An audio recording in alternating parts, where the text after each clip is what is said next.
friends, my name is Brittany and this is the Capture the Chaos podcast. Right now, your photography business probably looks like confetti on the floor after a birthday session. A bit of a mess. In this podcast, we talk about how you can be more productive and organized in your business and in your life in order to have success without burnout. We focus on growing your business in the most sustainable way so you can focus on the parts of your life that matter most. Before we dive into today's episode, I have a little bit of housekeeping, and I really hate when podcasters go on like a 10-minute housekeeping spiel before they get into the good stuff. So trust me, this is going to be quick. I am going to share some sweet words that Karis, who is a listener, sent me via my SpeakPipe channel. And I thought it would be really fun to start incorporating your thoughts and questions into the podcast. You can leave a voicemail on my SpeakPipe channel anytime, and I'll share what you have to say on the podcast. Testimonials and kind words are super helpful for others who are new to the podcast. It helps them know that it's worth sticking around, and I would also just really love to hear from you. So feel free to leave me a voicemail, and if you're worried about messing up and sounding silly, you can record it as many times as you want, but also know that I am queen of getting tongue-tied, so you're in good company. I also have a really good podcast editor that can make you sound super polished, so don't worry. You can also submit questions if you have questions about running your photography business, being more productive, balancing life, anything that we talk about here on the podcast, you're free to ask it. And I will share that on an episode and respond. Without further ado, here is Karis. Hey, this is Karis of Karis Elizabeth Photography, and I just wanted to say I have fallen in love with this podcast. The episodes are so honest, authentic, but also just full of good, helpful, practical things to put into place. It is well worth the listen. Thank you, Karis, for those kind words. I truly appreciate them. All right, let's get to it. See, that wasn't too long. My boys are both in elementary school, and my daughter is in preschool, and her school usually starts about 2 weeks after the boys start school, but this year it's like 3 weeks. So this period is kind of like that week after Christmas and before New Year's, where you're like in some lost time space continuum and you have no idea what day it actually is. That's kind of how I feel right now. She has had a bit too much screen time for sure, and I've been in a mad dash to get this planner ready to print, which is exciting, of course, but also, holy cow, I have absolutely no semblance of a routine or a schedule during this period of time. So actually, that's not true. I always have my morning routine and I always have an evening routine, but the middle of my day is like the wild, wild west. I do try to do at least one fun thing with her every day so I don't feel quite so guilty about the screen time. Today we went to the library. That's kind of our go-to. But the truth is right now, my glass ball is this planner. And if you haven't heard the analogy by Nora Roberts, it's a really good one about balance. I'm going to read the quote that I found, someone blogged about it, but you can Google it as well. Someone asked her how to balance writing and kids, and she said that the key to juggling is to know that some of the balls you have in the air are made of plastic and some are made of glass. And if you drop a plastic ball, no harm done. If you drop a glass ball, it shatters. So you have to know which balls are glass and which balls are plastic and prioritize catching the glass ones. Right now, my glass ball is the planner. And I'm on a super tight deadline. And the truth is, my daughter's going to be okay with 2 to 3 weeks of a little bit too much TV time. And it's not going to last forever. I do get asked quite often how I do everything. And to be honest, it kind of looks a lot like this. I'm deciding which balls are glass and which are plastic. And it's ever changing. Some weeks it might be my kids are my glass balls, or some weeks it's my husband. It just really it changes, and it's okay. And it doesn't mean I'm neglecting my plastic balls. It just means right now my priority to make sure I don't drop the ball on this planet. There's a lot of ball talk here. Anyway, so I'm in this gray space between complete chaos of summer and gearing up for the fall busy season, getting this planner out and ready. buckling down to get back to work, really, at a normal-ish schedule. And I absolutely could create a routine for these 2 to 3 weeks, but it just feels overwhelming for me. It takes me a while to really find my rhythm, and I would have to start over again as soon as she went back to school. So I'm just choosing to roll with it. That's kind of how I live my life. However, I am a big fan of time blocking, and personally, I really only do it during the school year, but I think I'm going to give it a shot next summer, maybe in like a loose form. Now, before you completely shut down on me because I mentioned time blocking, which a lot of people are like, nope, I'm out. um, Maybe you think, I hate schedules, Brittany, don't do this to me. Okay, hear me out. I do too, or I guess I did used to hate schedules. They feel kind of overwhelming, and I'm like, I'm being put in a box, but that's really not how they're supposed to feel. In fact, a good routine and a good rhythm should feel freeing. And you can time block even if you're a stay-at-home mom with little ones, or if you're a mom with kids in school, or if you're a homeschool mom, or if you're a mom who has a full-time job and does photography on the side, or you're not a mom and you do photography and have a full-time job. You can time block. Time blocking is for everybody if you give yourself grace and you do it right. So what is, and by right, I mean, do it your way, whatever works for you. So what is time blocking? My kids have schedules in elementary school, and my middle one is in first grade. And so I'm going to share his schedule with you to kind of give you an idea of what time blocking looks like.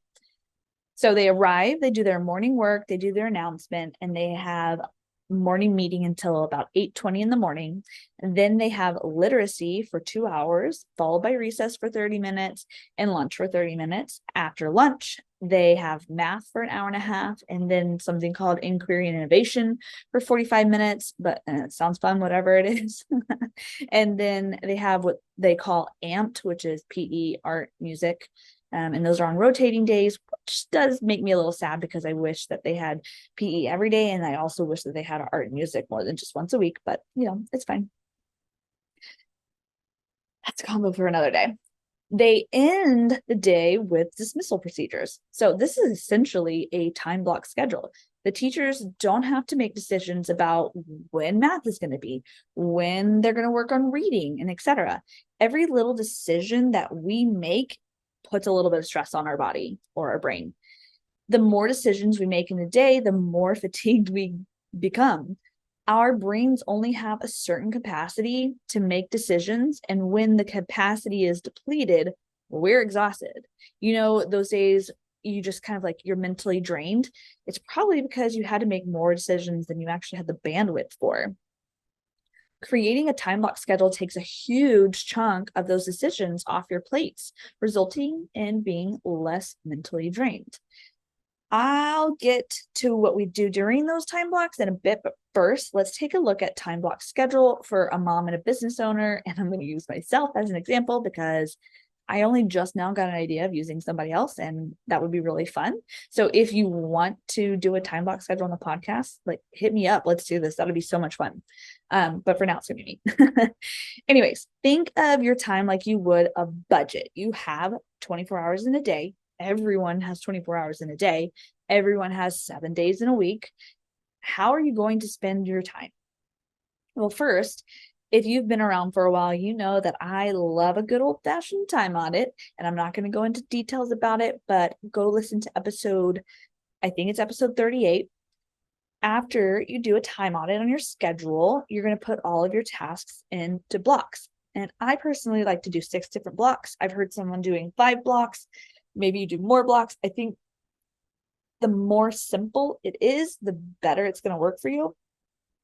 So for me, I have my personal/husband block. I have work block. I have family kids block. I have household.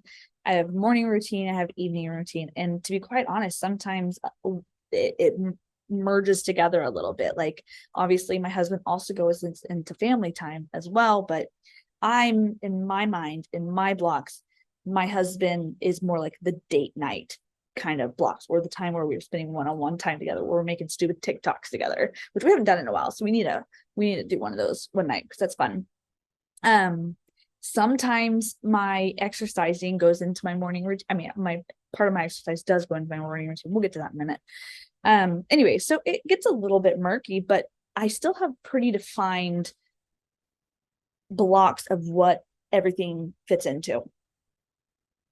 So the Capture the Chaos Planner will have a section for you to do a time audit every season if you choose, and then a section for you to create your block key. So under my personal and my husband block, there would be things like the gym, walking, appointments, date night, fun things I want to do with my friends, concerts, movies, whatever. Things that care for myself and my relationship with the adults in my life is kind of what I put into my self block.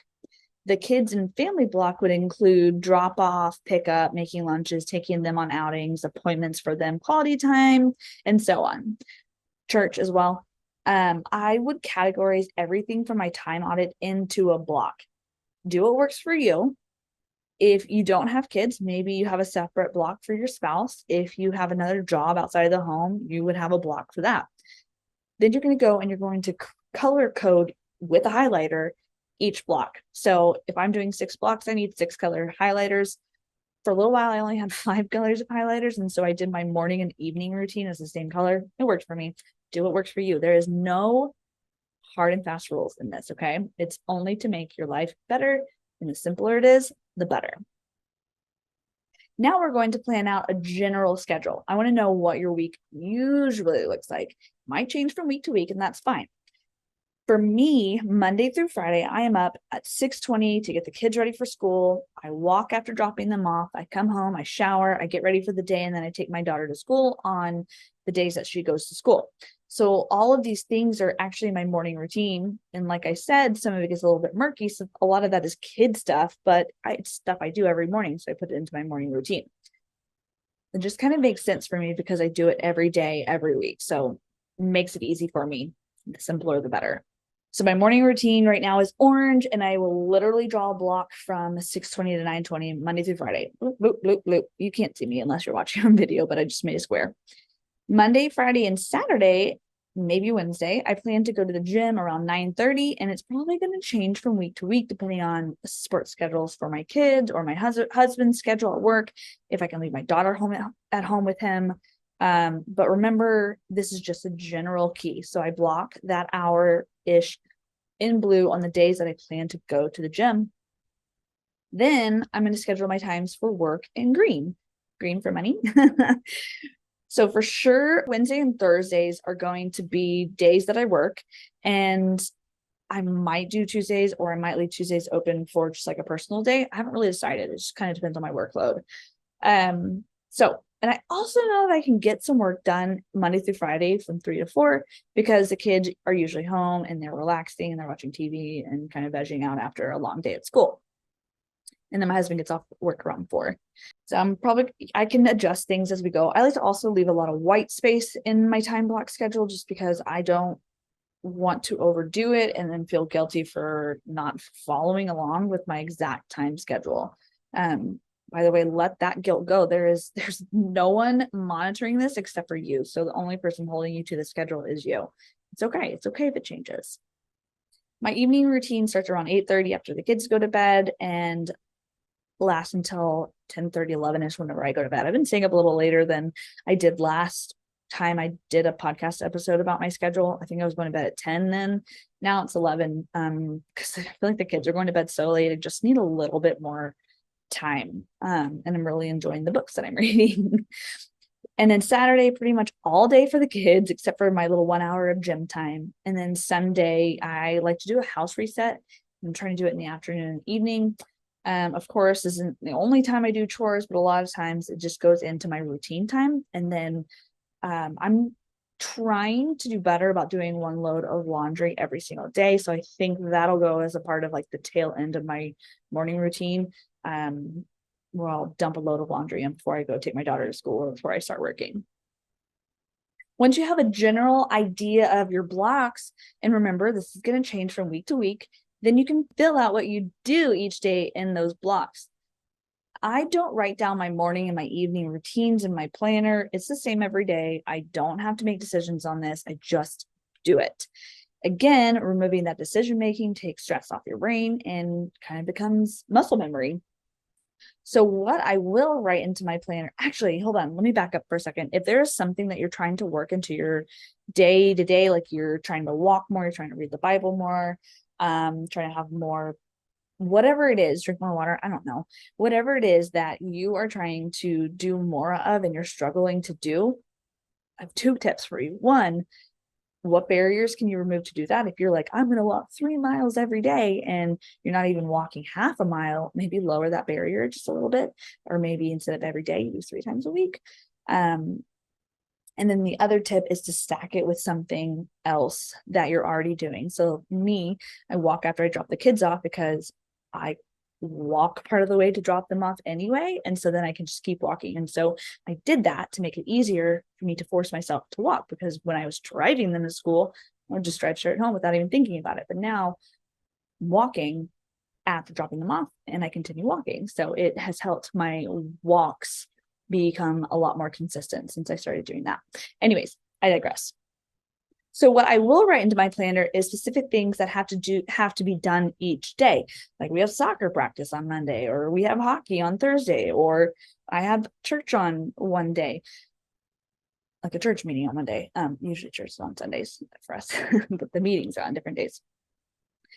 You really didn't need all that. But anyways, I do write in my gym times because, like I said, it changes, and it's going to be important to block off time to work out. Otherwise, I would never do it. I schedule time for my work and I write down what I need to do during that block on that day. Changes from week to week. It's not always going to be the same thing.